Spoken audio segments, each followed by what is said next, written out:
¿Cómo contar la historia de Europa? Un continente de numerosas fronteras redibujadas en múltiples ocasiones y asombrosas civilizaciones que dieron forma a la historia del mundo. Una amalgama de diversidad de ideas, tradiciones y culturas ancestrales y unos cementerios con innumerables historias que contar. Echemos un vistazo atrás en el tiempo y examinemos más de 2500 años de historia. ¿Qué fue? ¿Qué sigue siendo? ¿Y qué le depara el futuro? Europa nunca ha estado unida. Es un continente de conflictos y cooperación. Su diversidad la ha hecho fuerte.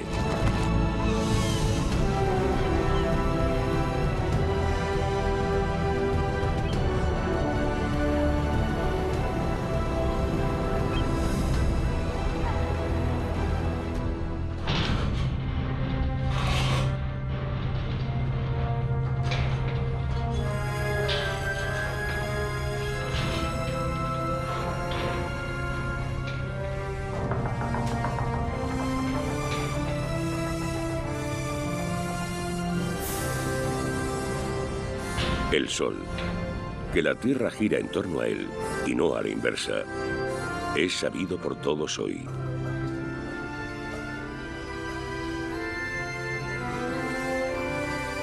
Pero cuando los astrónomos lo confirman en los siglos XVI y XVII, cuestionan también la autoridad de la Iglesia, que había colocado a la Tierra en el centro de la creación de Dios. El Sol como centro del cosmos también inspira a Luis XIV, entonces rey de Francia, que quiere establecer un nuevo orden en el universo político de Europa. Luis XIV quiere ser el equivalente al Sol en la Tierra, y por eso lo elige como símbolo de su reinado. Su nuevo modelo de gobierno se llama absolutismo, lo que significa que el rey tiene todo el poder. O, como supuestamente dijo Luis, l'État c'est moi. El Estado soy yo. Pero ser el Sol de Francia orbitado por los nobles no es suficiente para Luis.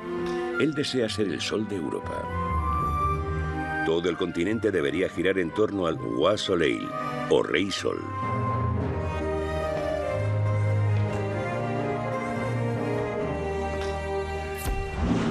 Para lograr su objetivo, Luis libra guerras en todo el continente. La Europa del siglo XVII es propiedad privada de familias nobles. Por un lado, el absolutismo lo separa. Y por el otro, ese se convierte en el ideal por el que todos luchan. Todo el mundo quiere ser como el Rey Sol francés. Luis muestra el camino y da ejemplo, sobre todo con su palacio.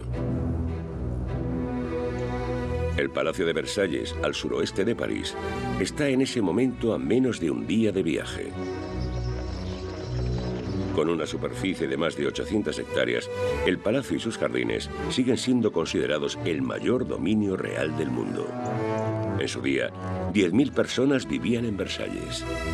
Ahora, más de 7 millones de turistas se maravillan con el palacio cada año, venerando el esplendor de la antigua corte francesa. Sin embargo, la cultura de la corte no era tan sofisticada como se podría pensar. En el siglo XVII, al rey francés no le gustan mucho los cubiertos. Sus cortesanos compiten por un lugar a su lado.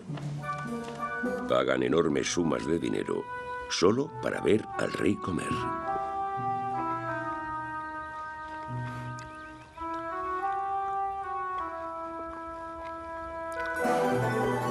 Tan extraña puesta en escena tiene un solo propósito: demostrar la absoluta superioridad de Luis.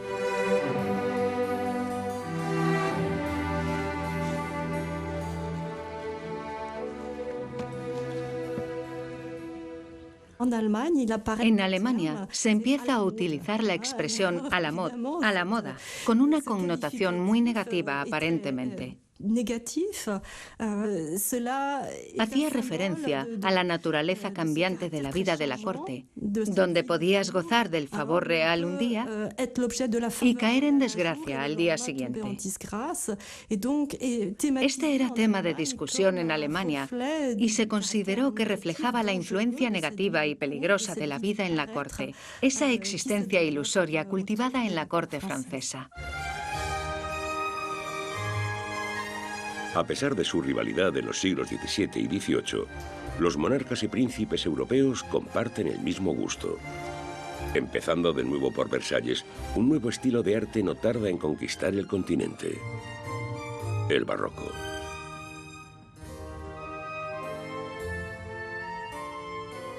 El exceso de formas doradas y ornamentales ya era considerado una cursilada por algunos críticos contemporáneos. Sin embargo, no pudieron detener su expansión desde Francia. En el siglo XVII, gobernantes de toda Europa miran a Versalles con envidia. Ellos también quieren poder absoluto y un palacio similar. Por eso comienzan a construir sus propias versiones de Versalles, desde España hasta Suecia, pasando por Bélgica o Rusia.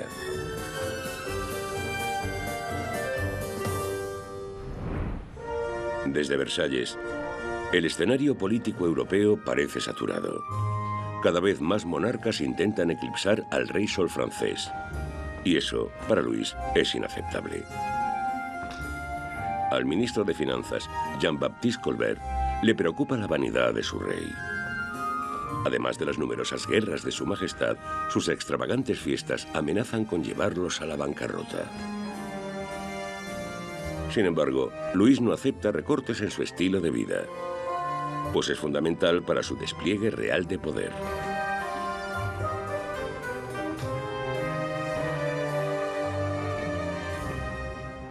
Luis XIV desempeña un ambiguo papel para Europa, tanto positivo como negativo. De manera positiva, establece el nuevo modelo de Versalles. De repente, toda Europa quiere imitarlo. Todos quieren hablar francés e imitar la cultura francesa. Pero, por otro lado, Luis XIV altera también el equilibrio político de Europa. Cruza fronteras, declara guerras y anexiona países. Casi se tiene la sensación de que la noción de Europa se forma contra Luis y de que el concepto de Europa es visto como una forma de defender el equilibrio político contra alguien que está acumulando demasiado poder. El pensamiento libre es otro contrapeso importante al poder. La era del absolutismo no solo es testigo de la construcción de palacios barrocos, sino también de nuevas facultades de filosofía en las universidades europeas, como la Sorbona de París. La filosofía se convierte en uno de los mayores contendientes de la teología o las creencias religiosas. Así, el siglo XVII marca también el comienzo de la Ilustración, la Edad de la Razón. Voltaire, Montesquieu, Jean-Jacques Rousseau, Thomas Hobbes, Francis Bacon, John Locke, David Hume, Adam Smith, Immanuel Kant, Gottfried Wilhelm Leibniz, Hegel.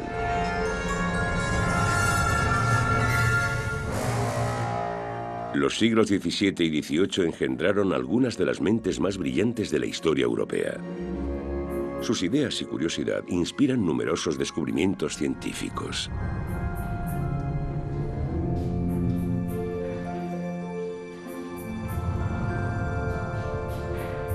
En las décadas de 1660 y 1670, el comerciante y científico holandés Antony van Leeuwenhoek quiere analizar sus fluidos corporales. Para ello, concibe el primer microscopio real y descubre lo que él llama dierkens, o pequeños animales, hoy conocidos como bacterias. Además, descubre que los espermatozoides son la fuente de la vida, y no necesariamente Dios. La comprensión de las leyes de la naturaleza pone en tela de juicio las explicaciones bíblicas de la creación, para desgracia de la Iglesia. Los hallazgos del médico inglés William Harvey parecen aún más inquietantes. En 1628 publica la primera descripción científicamente correcta de la circulación sanguínea humana. El corazón, considerado la sede del alma, se ve degradado a la función de una mera bomba.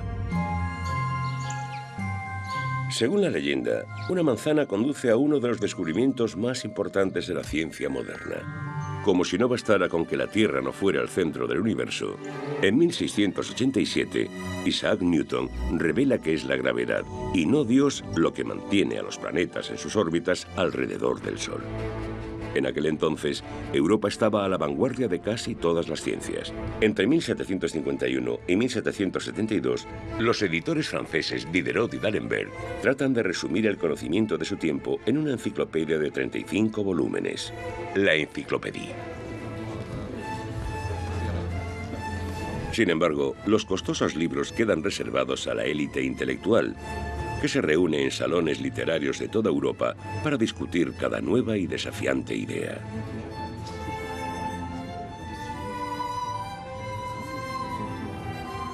Aunque la Encyclopédie se ocupa principalmente de cuestiones científicas, contiene también artículos que cuestionan la aristocracia y el clero, antiguos poderes del antiguo régimen. Hoy en día, las enciclopedias digitales forman parte de la vida cotidiana y son accesibles para todos, no solo para las élites.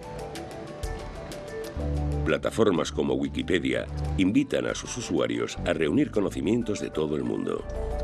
Sus más de 35 millones de artículos digitales nunca podrían caber en los 35 volúmenes de la enciclopedia análoga del siglo XVIII. Esta es, por así decirlo, la ilustración del siglo XXI.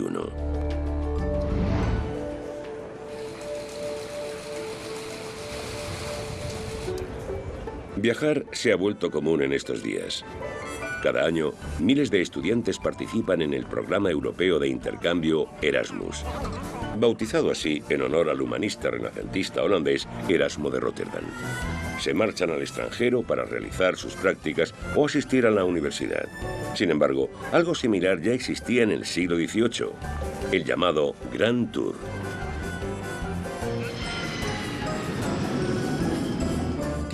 El Grand Tour era un viaje educativo. Básicamente, eran jóvenes nobles que viajaban para experimentar aquello sobre lo que habían leído. Cruzaban fronteras, conocían otros países y sus tradiciones ampliaban sus horizontes, porque cuando ves algo diferente, puedes verte a ti mismo de manera diferente también y tomar conciencia de la diversidad de Europa. Los destinos más populares no han cambiado mucho desde el siglo XVIII. Por aquel entonces, Francia e Italia ya eran los destinos favoritos de los jóvenes nobles, especialmente Venecia, Florencia y Roma. Una visita a la ciudad eterna es considerada el clímax de todo Grand Tour. Obviamente había lugares de Europa a los que ibas de mala gana o simplemente no ibas. El Sacro Imperio Romano, la Alemania actual, no era un destino popular. La gente pensaba que viajar allí era agotador y que la gente no era amistosa. Y aún eran menos los que viajaban más al este, a Rusia. Como nadie quiere ir al este, el zar Pedro el Grande decide viajar al oeste en 1697. Aunque gobierna el mayor imperio del mundo en términos de riqueza económica y progreso técnico, Rusia es entonces uno de los países más atrasados de Europa. El zar quiere cambiar esto estudiando los países más avanzados de Europa occidental. Quiere viajar de incógnito, lo cual resulta difícil. A Pedro el Grande lo siguen más de 300 personas de su corte. En estas circunstancias es imposible mantener el anonimato. Sin embargo, el zar y su gran embajada son bienvenidos en casi todas partes. A cambio, muchos países esperan ganar acceso a Rusia y su mercado. El zar aprende sobre cañones de los prusianos y sobre construcción naval de los holandeses, mientras que los ingleses lo introducen al mundo financiero. Pedro el Grande viaja por Europa durante 18 meses, absorbiendo y aprendiendo todo lo que puede de los europeos occidentales. De vuelta en Rusia, el zar se propone modernizar su país, siguiendo el ejemplo de Europa occidental, y comienza adaptando la apariencia de su pueblo. con efecto inmediato, deben vestirse de forma occidental.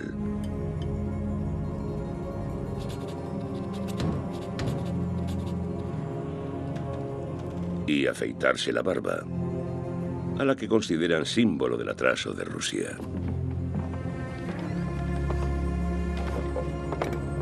A pesar de predicar con el ejemplo, existe una gran oposición a la prohibición de la barba. Finalmente, el zar cede y permite a sus súbditos mantener su vello facial a cambio de un impuesto especial. Pero Pedro insiste en trasladar la capital de Moscú a la que se convertirá en su nueva capital, su ventana al oeste, San Petersburgo. La ciudad es fundada en las marismas del río Neva en 1703.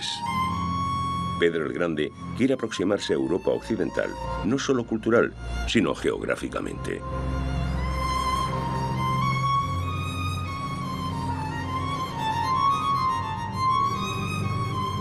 La construcción de su nueva capital es toda una empresa europea conjunta. En ella participan arquitectos, ingenieros y artesanos de todo el continente. Por ende, San Petersburgo es un testimonio de la transferencia de conocimientos de Europa occidental a Europa oriental. Una demostración de fuerza, pero también una letal tarea. Se estima que decenas de miles de hombres perdieron la vida durante su construcción. Los anhelos europeos del zar no se ven minados a pesar del coste. Al menos dará a su pueblo una de las ciudades más bellas del mundo. San Petersburgo puede parecer europea, pero las relaciones entre Rusia y el resto de Europa siguen siendo complicadas.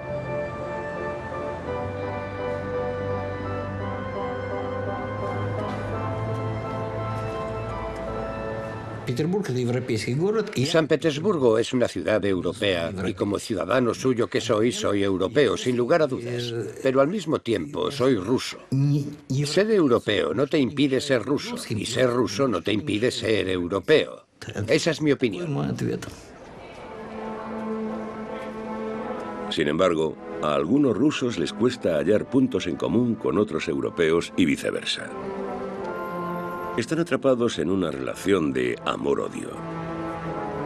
Durante el reinado de Pedro el Grande, la mayoría de rusos no sienten la necesidad de volverse más europeos. A diferencia de su zar, no quieren afeitarse la barba ni hablar francés.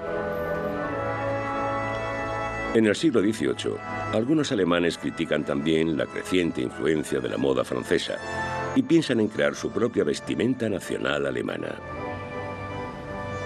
En contraste, los franceses se quejan de que en todas partes copian su estilo y de que todos tienen el mismo gusto, las mismas pasiones y hábitos. Pero este debate sobre la moda es superficial. El verdadero problema es más profundo y afecta a la mayoría de europeos. Mientras sus monarcas luchan por el poder absoluto, ellos no tienen nada que decir. Por eso, cada vez más filósofos del siglo XVIII reclaman un despotismo ilustrado. Pensadores como Voltaire y Montesquieu cuestionan el antiguo régimen de la nobleza y el clero. Al exigir la separación de Iglesia y Estado, así como la distribución del poder, sientan las bases de la democracia moderna. Las ideas publicadas en El contrato social de Jean-Jacques Rousseau en 1762 son aún más radicales. Se exige que cada nación sea gobernada por la voluntad general del pueblo. En otras palabras, quiere sustituir el absolutismo por repúblicas.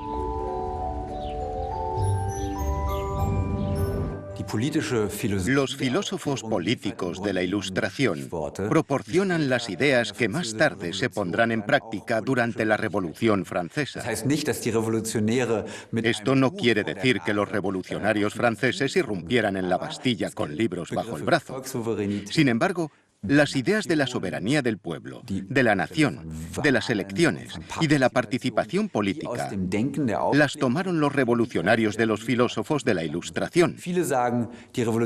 Es posible que no hubieran leído a Rousseau, pero conocían sus ideas clave. Hoy en día, los filósofos franceses reciben el reconocimiento que merecen. Al fin y al cabo, la democracia europea moderna se basa en sus ideas. Para honrarlos, sus restos son trasladados al Panteón de París, el Salón de la Fama francés.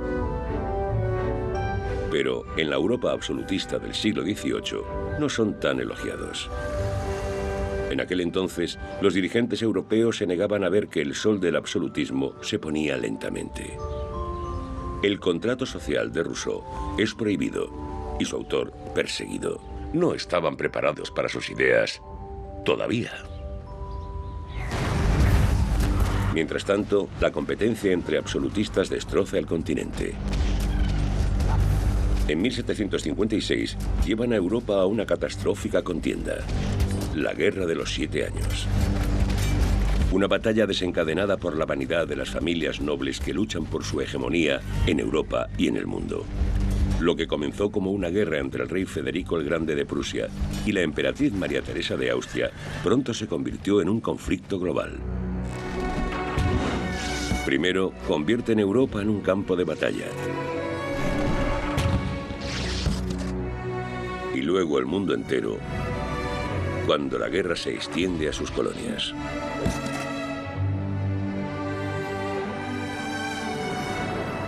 La Guerra de los 7 Años es la primera guerra mundial, librada en 3 continentes y en los océanos.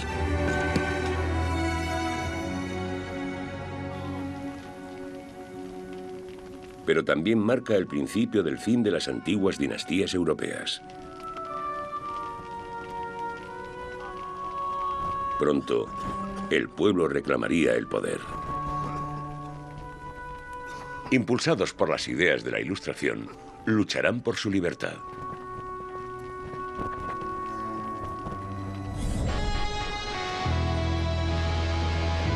La Estatua de la Libertad simboliza los valores sobre los que se construyeron tanto la Norteamérica moderna como Europa.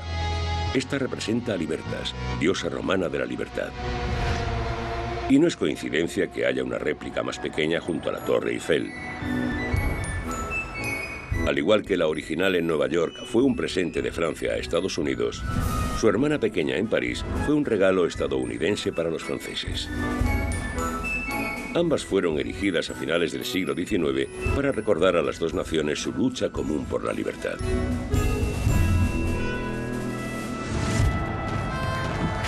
Todo comienza con la lucha de los norteamericanos por la independencia de Inglaterra, que se prolonga desde 1775 hasta 1783. Los estadounidenses no solo luchan contra los ingleses, sino también por su libertad. En el curso de la Guerra de Independencia, no son los europeos, sino los americanos quienes primero implementan las ideas de la Ilustración. El dinero es una de las causas de la lucha. Mientras Inglaterra se enfrenta a la bancarrota después de la Guerra de los 7 Años, a sus colonias norteamericanas les va bien. Por eso el rey Jorge III y el Parlamento británico aumentan los impuestos, entre otras cosas, sobre el té. Pero este impuesto sobre el té en particular resulta muy impopular entre los colonos americanos. No están dispuestos a financiar un gobierno en la lejana Gran Bretaña. De modo que en 1773 suben a bordo de los barcos ingleses en el puerto de Boston y arrojan la carga de té al océano. El motín del té se convierte en el detonante de la Guerra de Independencia.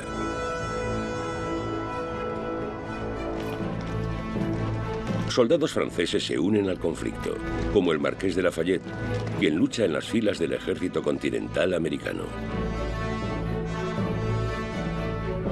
El rey francés apoya la guerra contra la corona británica, su antiguo rival.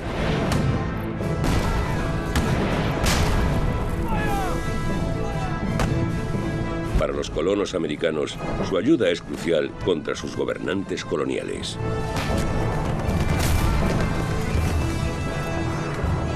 Y aunque la guerra se cobra numerosas víctimas, es el punto de partida para la primera democracia moderna del mundo.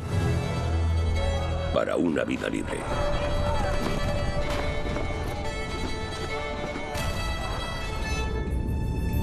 En agradecimiento, los estadounidenses erigen una estatua a Lafayette en su nueva capital, Washington, D.C.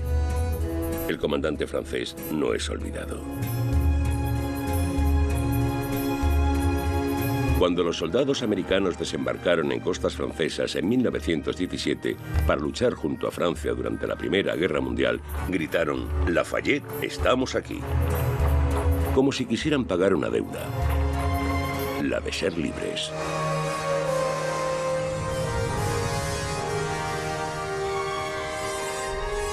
El espíritu de la libertad se extiende de América a Europa. 13 años después de que Estados Unidos declarara su independencia, la revolución finalmente golpea a Francia. París, 1789. Mujeres francesas van a las barricadas. El compromiso militar de su rey en Estados Unidos ha llevado a un aumento de los precios en el país. El pan se ha vuelto inasequible.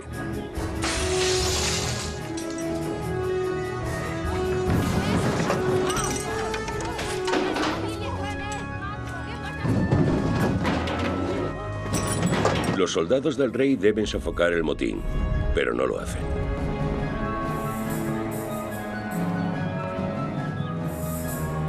Ellos también quieren pan, libertad y democracia.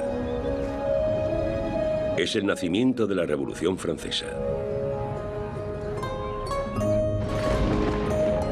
Como una tormenta, esta arrasa con la antigua monarquía. El poder ya no está en manos de la nobleza o del clero, sino del pueblo, del llamado Tercer Estado. Crean la Asamblea Nacional, el Parlamento francés, núcleo de la primera democracia moderna de Europa. Y hasta hoy, la República Francesa se basa en los mismos principios revolucionarios: libertad, igualdad y fraternidad. Este es al mismo tiempo el apogeo de la historia nacional francesa y un gran paso adelante.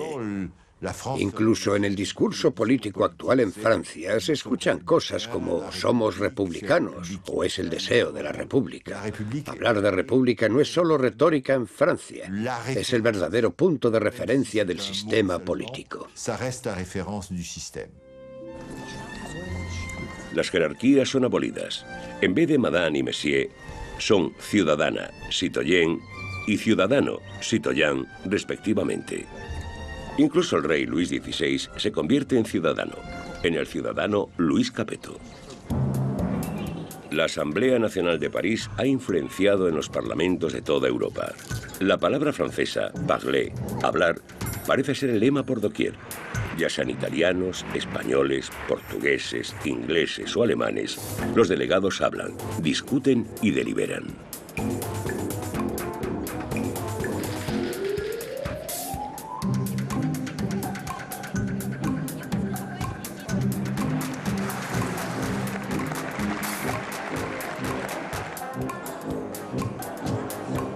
Incluso las designaciones políticas de izquierda y derecha provienen del primer Parlamento francés, donde los representantes más revolucionarios se sentaban a la izquierda y los más conservadores a la derecha.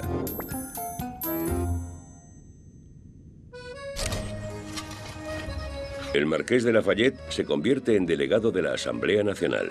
Inspirado por el árbol de la libertad americano, planta árboles similares en Europa. Especialmente populares son los álamos, popleyé en francés, pues su nombre suena de forma similar a pople, término francés para pueblo.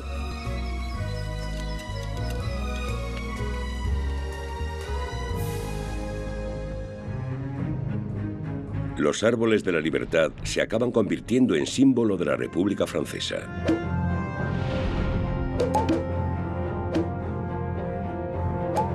Y aunque una coalición de monarcas europeos trata de impedir que las ideas republicanas se propaguen, el ejército revolucionario francés la exporta con éxito a toda Europa.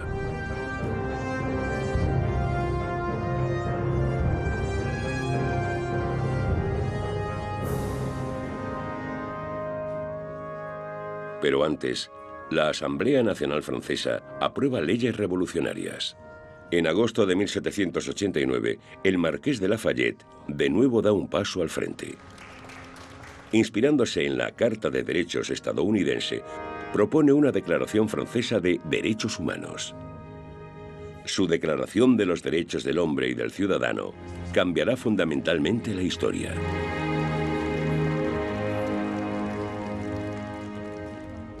Los derechos del hombre y del ciudadano no son una invención europea.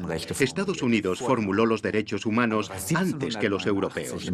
Pero lo que se formuló en 1789 en Francia tiene tal poder simbólico que fue notable en toda Europa. Y aunque solo unos pocos países europeos adoptaron los derechos humanos de inmediato, la opinión de que cada Estado debe tener derechos humanos ha sido ampliamente aceptada en Europa. En 1950, tras los horrores de la Segunda Guerra Mundial, el respeto a los derechos humanos se convierte en la piedra angular de la Europa liberal. Para recordar a las naciones europeas sus responsabilidades, se crea un Tribunal de Justicia Conjunto, el Tribunal Europeo de Derechos Humanos de Estrasburgo, que en la actualidad vela por los derechos de 800 millones de ciudadanos europeos.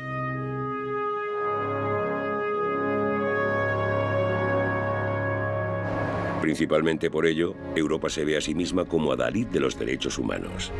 Sin embargo, esto no siempre se corresponde con la realidad.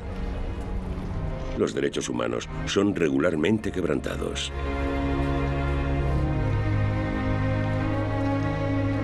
Descubrir y combatir las violaciones de los derechos humanos ha sido el objetivo de Amnistía Internacional desde su fundación en Londres en 1961. El 10 de septiembre de 2001 fue la fecha más importante para la protección de los derechos en Europa.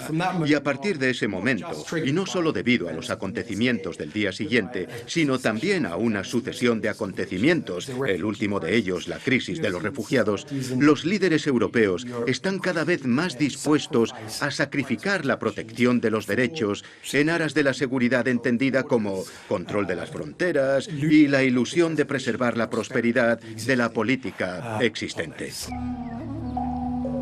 Muchas cosas han cambiado desde el 11 de septiembre y el inicio de la guerra contra el terrorismo. La violación de los derechos humanos no solo es cada vez más frecuente en su lugar de origen, Estados Unidos o por los americanos.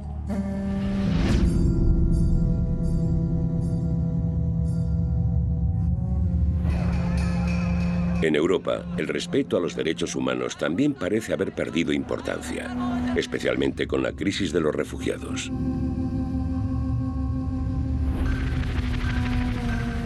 Los europeos y sus gobiernos se debaten entre el deseo de libertad y la demanda de seguridad.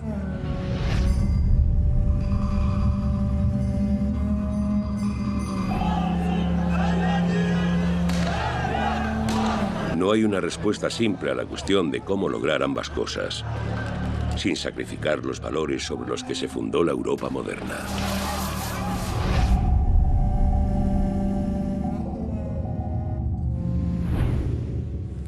Dar a los derechos ese papel de pegamento social que permita proporcionar a la gente una plataforma donde convivir con respeto y tolerancia es un trabajo constante. Y algo en lo que líderes y sociedades tienen que invertir persistentemente, y quizás no lo estemos haciendo con el mismo vigor que antes. En la época de la Revolución Francesa, los derechos humanos solo se aplican a los hombres. Sin embargo, en 1791, la feminista francesa Olympe de Gouges se propone cambiar eso, pidiendo a la Asamblea Nacional que apruebe su Declaración de los Derechos de la Mujer y de la Ciudadana. Pero para los delegados masculinos, aquello ya era demasiado revolucionario. No fue hasta principios del siglo XX, más de 100 años después, cuando las mujeres reciben algo que hoy damos por sentado: el derecho al voto. Y aún mejor, poder ser votadas. Como Margaret Thatcher, la primera mujer elegida primera ministra de Gran Bretaña en 1979. O Angela Merkel, primera mujer convertida en canciller alemana en 2005.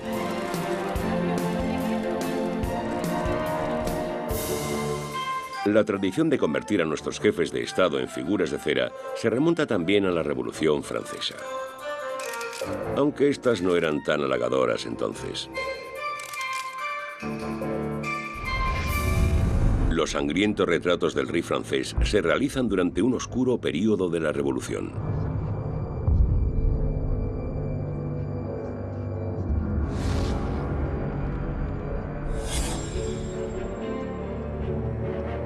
Su creadora es una mujer llamada Marie Tussaud. Era profesora de arte en la corte del rey, pero con la caída de la monarquía es puesta bajo custodia.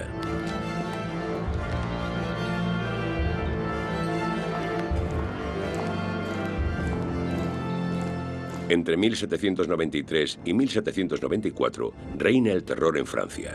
Los extremistas han tomado el control.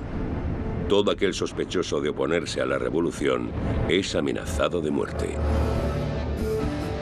La Asamblea Nacional había democratizado la pena de muerte. La gente común acababa colgada, dislocada en la rueda o descuartizada, mientras que la decapitación se reservaba para la aristocracia, pues era rápida e indolora.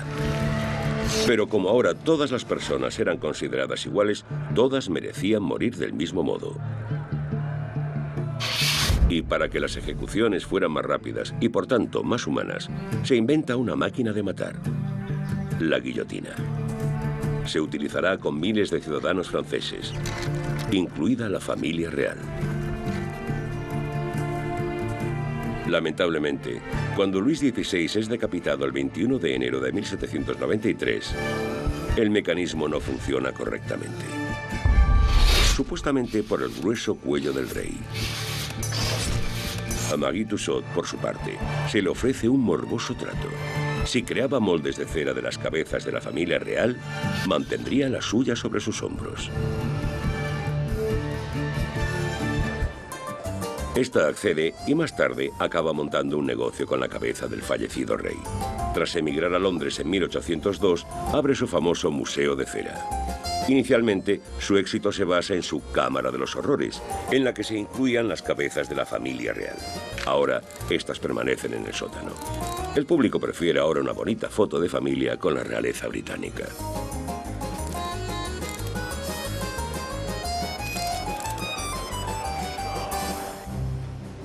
La Revolución Francesa no solo conduce a la libertad y a la democracia, sino a otra fase de opresión. El general Napoleón Bonaparte, natural de Córcega, quiere restablecer el orden en Francia y en Europa. Promete preservar e implementar las ideas centrales de la revolución, aunque pone fin a la democracia y se proclama emperador de Francia en 1804. Pero quiere más. Desea gobernar todo el continente.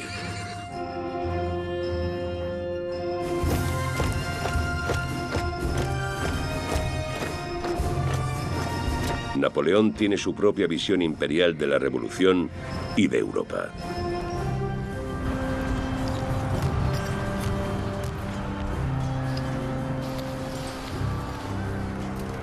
Napoleón Napoleón era europeo en el sentido de que conquistó todo el continente. Su concepto de Europa se correspondía más con el que representaba Carlomagno, por ejemplo, que el canciller alemán Konrad Adenauer. Quería una Europa bajo la supremacía francesa. Pero también es cierto que 2 siglos más tarde parece uno de los padres fundadores de Europa.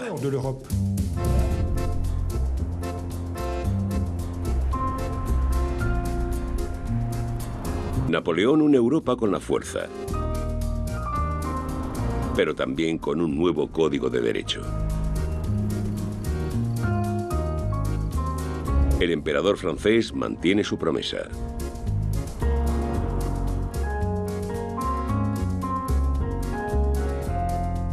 La implementación de ideas revolucionarias. En 1804 introduce el Código Civil Napoleónico. que garantiza la libertad y la justicia para todos los ciudadanos. Napoleón se ve a sí mismo no solo como un conquistador, sino como un libertador. Pero los pueblos de Europa pronto se percatan de que en realidad es un déspota que no se detiene ante nada por establecer su imperio y que no respeta su diversidad y su deseo de autodeterminación. Uno por uno, los pueblos de Europa descubren su propia conciencia nacional y se vuelven contra el emperador francés. Napoleón entró en política y en guerra con la idea de crear un imperio mundial. Durante su reinado, Europa se convierte esencialmente en un imperio napoleónico. Al mismo tiempo, Napoleón es también el emperador de los franceses. Y con su gobierno, introduce a la vez el concepto de nación en Europa. Por tanto, en el momento en que une Europa bajo su mandato, lleva también ese espíritu de resistencia del nacionalismo a los países conquistados. Pero el nacionalismo engendrado por las conquistas de Napoleón se vuelve en su contra. En 1813, una coalición liderada por Rusia, Austria y Prusia se enfrenta al emperador francés en Leipzig, Alemania. 200 años después, miles de europeos recrean la llamada Batalla de las Naciones, la primera victoria decisiva sobre Napoleón, un punto de inflexión en la historia europea.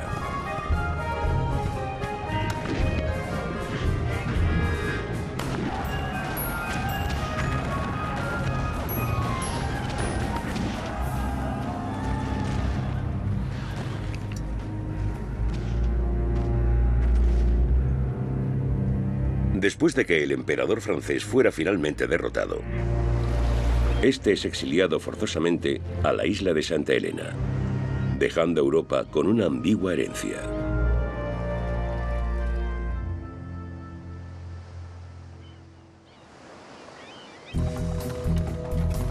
De 1814 a 1815, los monarcas europeos victoriosos se reúnen en el Congreso de Viena.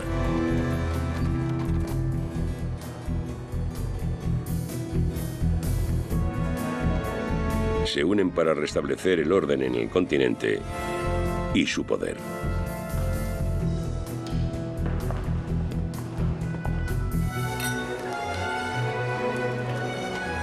Y bailan el vals, tan extravagantes como siempre, como si nada hubiera pasado.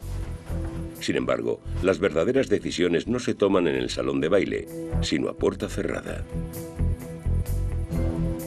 Las amantes de los poderosos se encargan de entretenerlos, pero también de buscar secretos.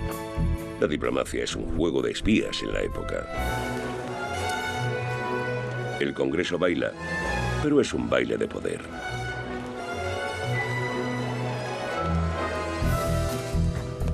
Uno de sus objetivos es establecer una paz duradera, pero los monarcas tratan también de mantener, si no expandir, su influencia. El resultado no es tan dulce como el de estas figuras de mazapán. El reloj retrocede a tiempos anteriores a la Revolución.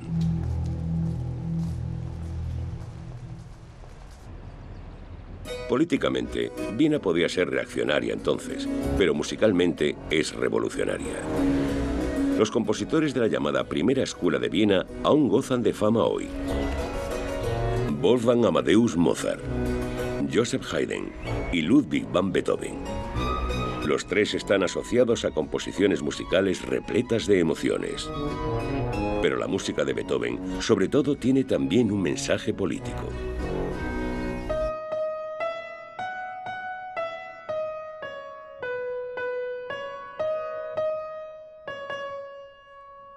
Beethoven es hijo de la Revolución Francesa. A pesar de una sordera cada vez más grave, decide crear una última obra maestra. Su Sinfonía número 9, una musicalización del poema Oda a la Alegría de Friedrich Schiller.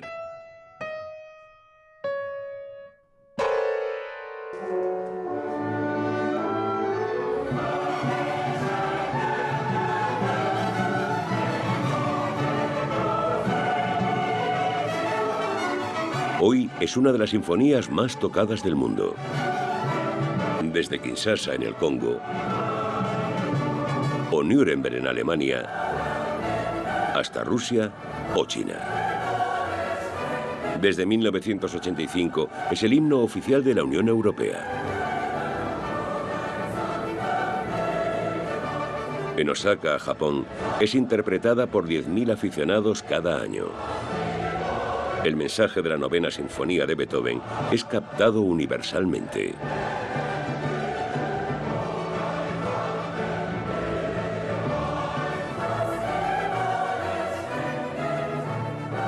Pero en 1824, en su estreno en el Teatro de la Corte Imperial y Real de Viena, nadie presagia tal éxito. A fin de cuentas, la Sinfonía de Beethoven era la versión musical de la Revolución Francesa con una evocadora afirmación: todos los hombres serán hermanos.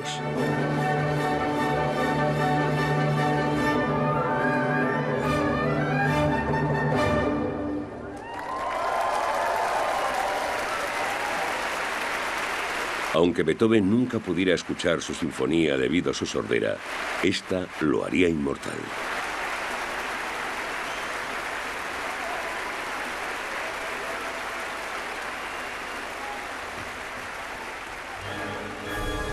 En Bruselas, la música llega a comenzar una revolución en 1830. En ese momento, en el Teatro Real de la Moneda, se representaba La Muda de Portici, una ópera sobre una revuelta contra un opresor.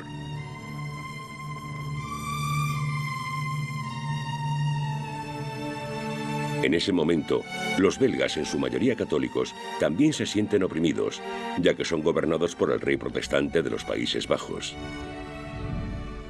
Cuando en el escenario claman venganza con un hacha en la mano, el público salta de sus sillas y se echa a la calle. Es el comienzo de la Revolución belga, que finalmente conduce a la independencia de Bélgica de los Países Bajos.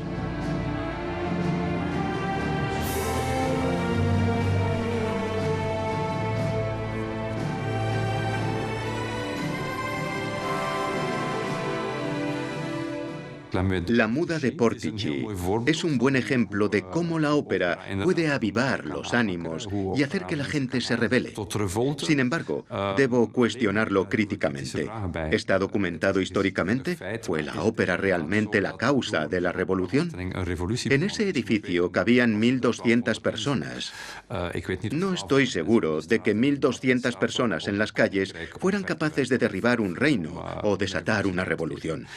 Pero es una bonita imagen que la gente, movida por la música, por la ópera, proteste para cambiar el mundo. Es una imagen fantástica.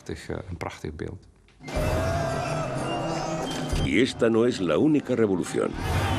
En casi toda Europa, el pueblo se levanta y cuestiona de nuevo el poder de los monarcas.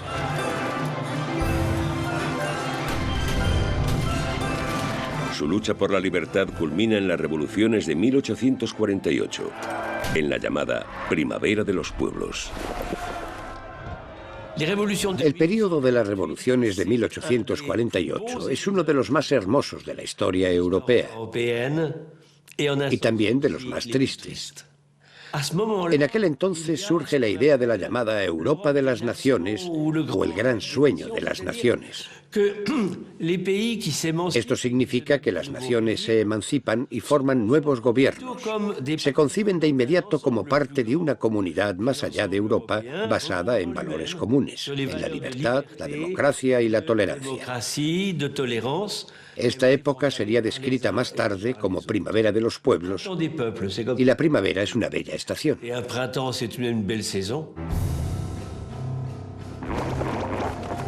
Pero la primavera de los pueblos no dura mucho. La mayoría de las revoluciones son aplastadas.